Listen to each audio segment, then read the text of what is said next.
जादू और जादुई कला एक ऐसा शब्द जिसको सुनते ही बच्चे, बूढ़े, जवान, आप और हम सबके मन में एक सवाल पैदा होता है कि आखिर क्या है ये कला। जादू देखने में ये हाथ की सफाई लगती है, जादू है या हमारी आंखों का धोखा। हर शख्स ये जानना चाहता है कि जादू क्या कला है। आइए इसी सवाल को लेकर हम आपको मिलवाते हैं हिंदुस्तान के महान जादूगर, जो हिंदुस्तान के साथ साथ विदेशों में भी अपनी कला का परचम लहरा चुके हैं, जादूगर करण। आइए हम आपको रूबरू करवाते हैं जादूगर करण से, जिनके पास हमारे उन सभी सवालों के जवाब होंगे जो आपके और हमारे जहन में हैं। तो दर्शकों, हम आपको फिर से लेकर चलते हैं जादूगर करण के पास, जिन्हें अब आप देखेंगे अलग गेटअप में, और हम उनसे एक बार फिर जानेंगे कि ये जादू क्या कला है, हाथ की सफाई है, आंखों का धोखा है या एक छोटी सी आर्ट है। करण, आपका खबर इंडिया टीवी में स्वागत है। Thank you. तो जैसा कि सारे दर्शक फिर से जानना चाहते हैं कि वाकई में ये जादू एक कला है, आंखों का धोखा है, हाथ की सफाई है या फिर क्या है? सब जी, जादू ब्राह्मणिक शब्द है और एक सांस्कृतिक कला है, भारतीय संस्कृति का एक हिस्सा है। सुंदर, बहुत सुंदर कला है जो हर किसी को अच्छी लगती है और मूल्य कला है। दुनिया के सभी जादूगर जो आज बड़ा नाम लेकर बैठे हैं, कला हमारी है, भारतीय संस्कृति है और सदियों से जादू चलता है और सदियों तक चलेगा जादू। जादू सिर्फ एक नाम है, दरअसल एक मनोरंजन है। तो इसका जैसे हम जानना चाहते हैं कि आपने बचपन से ही ये शौक अपने मन में रखा, आपने क्या संघर्ष किया, आपने पहले जादू सीखा या आपके कोई गुरु रहे? आज आप जिस स्टेज पर पहुंचे हैं, हमारी आगे भी दुआ रहेगी कि आप दिन ब दिन तरक्की करें, लेकिन आप यहाँ तक कैसे पहुंचे, ये दर्शक हमारे जानना चाहते हैं। सभी मैंने बहुत स्ट्रगल किया अपनी लाइफ में। मैं आज करीबन 26 साल पहले एक जादूगर आया था हमारे शहर में, जिनको मैं हेल्प के तौर पे जाते थे, मदद करने के लिए जाते थे। धीरे धीरे उनसे दोस्ती बढ़ी, उनके साथ नौकरी करने चले गए। नौकरी करते करते करते कुछ वक्त ऐसा आया कि जहाँ रिश्ता होता है, जहाँ दोस्ती होती है, जहाँ संबंध होते हैं, कहीं ना कहीं तो संबंध खराब होते हैं। दोस्ती कभी कभी टूटती है, रिश्ता कहीं ना कहीं खराब होता है। तो हमारे संबंध खराब हो गए, तो हमने छोड़ दिया। फिर हमने सोचा कि इतने साल गुजारे इस लाइन में और कहीं नई लाइन पकड़ेंगे तो पहले एक से काम करना पड़ेगा। इससे बेटर ये कि जादू का शो करते हैं, स्कूलों में शो करेंगे, छोटे छोटे गाँव में शो करेंगे। कम से कम जो तनख्वाह मिलती है 3000 रुपया, इससे तो ज़्यादा ही कमा लेंगे। इस आशा से हम लोग 21 अप्रैल 1995 के रोज मैंने अपने करियर की शुरुआत की। रामपुर गांव है छोटा सा मेरे तहसील में, करीबन 200 घर होंगे, 200-300 घर। उस गांव से मैंने शुरुआत की। अच्छा लगा। पहले दिन मेरी आय 1835 रुपया। तो मैंने सोचा कि महीने भर की आय में 20 दिन की आय तो मुझे एक ही दिन में मिल गई। तो अच्छा व्यवसाय है, अच्छा काम है, नाम मिलता है, लोगों की वाहवाही मिलती है। थोड़ा सा इसमें ज़्यादा डूबता गया, ज़्यादा डूबता गया और आज यहाँ पहुँच गया मैं। दूसरी बात ये कि हमारे दर्शक ये भी जानना चाहते हैं कि जिस तरीके से आप शायद 5 साल बाद में फिर से उदयपुर में अपना शो कर रहे हैं, तो इस दरमियान उदयपुर में किसी जादू कलाकार का या जादुई कला का 5 साल के अंतराल के अंदर कोई भी शो नहीं हुआ। तो हमारा और दर्शकों का ये मानना है, क्या जादुई कला इस देश से लुप्त होती जा रही है? अगर लुप्त हो रही है तो आप जैसे महान जादूगर इसको बचाने के क्या प्रयास कर रहे हैं? और ऐसे स्कूली छात्र या ऐसे विद्यार्थी, या आपकी अगर ऐसी तमन्ना है कि सरकार की तरफ से ऐसा कोई विद्यालय, ऐसा कोई शिक्षा का केंद्र खोला जाए जहां पर जादुई शिक्षा दी जाए, ताकि बच्चों में जो ये उत्साह है, देखने को मिलता है कि काफ़ी हमने बाहर बच्चे देखे हैं अभी जो आपका जादू देखने के लिए काफ़ी लालायित है और वो भी ये सोचते हैं कि हम भी छोटे मोटे जादू करें। तो आपका क्या कहना है? सर जी, 5 साल तक जादू न आने की वजह ये कि हॉल का किराया बहुत ज़्यादा हो गया। पहले 11,000 था, बाद में 15,000 हो गया। 15,000 तो हमारी आय नहीं होती है, 15,000 किराया कैसे दें?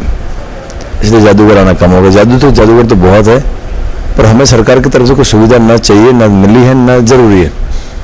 हम तो सिर्फ शो करने के लिए जहाँ स्थान होता है वो रियायती रेट पर मिल जाए। जिससे यहाँ हमारे उदयपुर के महापौर जी रजनी डांगी जी ने हमें जो मंच दिया है, हमें जो उपलब्ध कराया, आधी कीमत पे, रेट ज़्यादा है पर आधी की कीमत कर दी। उन्होंने हमारी कला के प्रति सम्मान दर्शाया, हम उनका आदर करते हैं, उनको भी, उनका भी आभार व्यक्त करते हैं। अगर ऐसे में हॉल मिलता रहे तो कोई भी जादूगर यहाँ शो कर सकता है और दर्शकों को ज़्यादा मनोरंजन मिल सकता है। और जादू कला में बच्चों उसमें यही होंगे, बच्चे जादू सीखने की बजाय पहले पढ़ाई में ध्यान दें। 21 साल की उम्र तक सिर्फ पढ़ें, बाद में अपना करियर तय करके आपको क्या करना है। पढ़ाई जीवन में बहुत ज़रूरी है। आज का दौर कॉम्पिटिटिव युग है। अगर आपके पास पढ़ाई का नॉलेज नहीं होगा, पुस्तक का ज्ञान नहीं होगा, तो दुनिया में आप आगे नहीं बढ़ पाओगे। तो जादू की तरफ ध्यान कम, जादू को सिर्फ मनोरंजन की दृष्टि से देखे। 50 रुपये खर्चा करके जादू देख ले, इससे बेटर कुछ नहीं है। और बच्चे जादू सीखना चाहे तो बेशक सीख सकते हैं। ये तो एक अच्छी कला है, हर किसी को लुभा सकती है, हर किसी का मन मोह सकती है। कोई हमारे पास आए तो हम उनको सिखाने को तैयार हैं। दूसरी बात, आप इतने लंबे समय, जैसा आपने बताया कि 21 अप्रैल 1995 से आप ये जादू कला दिखा रहे हैं, कई देशों में विदेशों में आप गए हैं। कभी आपके साथ मंच के ऊपर जादू कला दिखाते समय ऐसी कोई घटना या दुर्घटना या ऐसा कोई हादसा जिसको आप जीवन में भुला नहीं पा रहे हैं, बार बार वो चीज़ याद आ रही है, क्या कभी ऐसा कोई हादसा आपके साथ मंच पे हुआ है? अभी तो जैसा कुछ हुआ नहीं और होगा भी नहीं शायद। हम लोग पूरी तैयारी के साथ काम करते हैं, प्री प्लानिंग काम करते हैं। रोज हम यही तो करना है, सुबह उठते यही करना है, शाम को उठते यही करना है। इसके अलावा हम कुछ करते नहीं। इससे अच्छा कुछ नहीं कर सकते, इससे बेहतर हमें कुछ आता भी नहीं है। इसमें कोई ऐसा हादसा या होनारत होना संभव नहीं है। शायद कुदरत न करे, अगर कुछ हो जाए तो बात अलग है, बाकी कुछ चांस नहीं ऐसा होने का। और रोज मेरे सामने दर्शक हो, ये मेरे जीवन का सबसे अहम और यादगार हिस्सा है। जैसे कि आपने कहा कि हर कलाकार को इच्छा होती है कि तालियों की गड़गड़ाहट जब उनके कानों में गूंजती है तो उन्हें बड़ी खुशी होती है। दूसरी बात हम आपसे ये पूछना चाहते हैं करण, कि जिस तरीके से आप ये जादुई कला दिखाते आ रहे हैं, तो आप हर बार उदयपुर के अंदर एक नया प्रोग्राम कोई ना कोई दर्शकों के लिए लेके आए हैं, एक नई कला या आपका एक नया एक्ट लेके आए हैं। तो क्या इस बार भी आपसे उदयपुर के दर्शक उम्मीद करें कि आप उनके लिए कोई नया आइटम या नया जादू लेके आए हैं? करण जादूगर हर हमेशा नया करने का सोचता है। मैं जानता हूँ कि मुझे आज के दौर में, टीवी के युग में या सिनेमा के युग में दर्शकों को लाना है या टिके रहना है, तो नया होना ज़रूरी है। नया करना मेरा शौक़ है, मेरा जीवन है। इस मजदूर के बेटे को जादू से जीवन मिला है, तो मैंने अपना सारा जीवन जादू को समर्पित कर दिया है। नया, बहुत कुछ नया है। आप आकर देखो तब पता चले कि क्या नया है। हम बोले नया है वो मत सुनो, खुद आके देखिए। तो ये थे हिंदुस्तान के महान जादूगर करण, जिन्होंने कई देश विदेश में अपनी जादुई कला का परचम लहराया है और आज ये इस उदयपुर शहर जिलों की नगरी में अपने जादू का परचम फिर से लहरा रहे हैं। हमने बाहर देखा है कि बच्चे, बूढ़े और जवान जादूगर करण की कला देखने के लिए लालायित हैं, उत्साहित हैं। जादूगर करण, खबर इंडिया टीवी से बात करने के लिए आपका बहुत बहुत धन्यवाद। खबर इंडिया टीवी से भारत शर्मा, उदयपुर।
Good evening.